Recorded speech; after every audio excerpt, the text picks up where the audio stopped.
Το Άξιον είναι μια πρότυπη ακαδημία κολύμβησης που έχει σαν στόχο το παιδί, αφού έχει εξοικειωθεί με το νερό, να το αγαπήσει.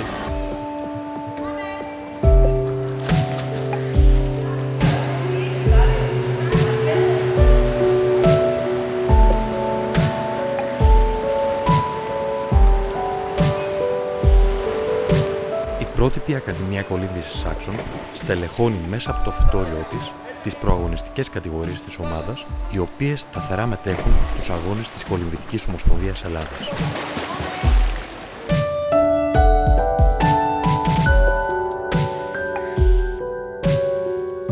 Κάνουμε ένα παιδί μέσα από τη δικιά μας την αγάπη για το νερό να αγαπήσει αυτό που λέγεται πισίνα και θάλασσα. Η ομάδα μας απαρτίζεται από εξειδικευμένους προπονητές πάνω στην κολύμβηση, με εμφανή αγάπη προς το παιδί και πάρα πολλές γνώσεις. Προσπαθούν τη δικιά τους αγάπη για το νερό να την μεταδώσουν στα παιδιά αυτά που έρχονται να μάθουν το άθλημα που λέγεται κολύμβηση.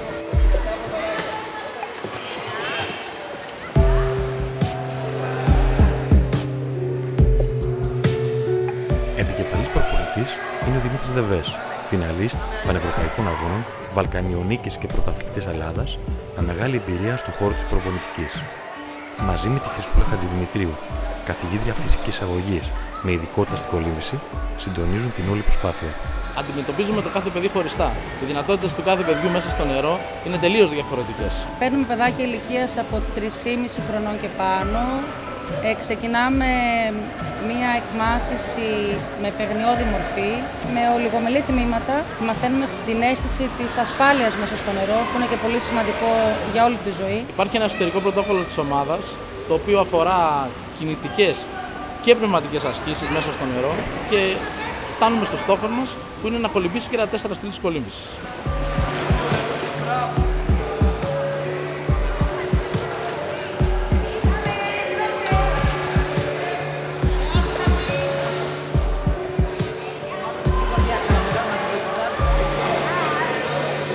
Το Άξιον είναι μια πρότυπη ακαδημία κολύμβησης, η οποία πραγματικά αγαπάει το παιδί.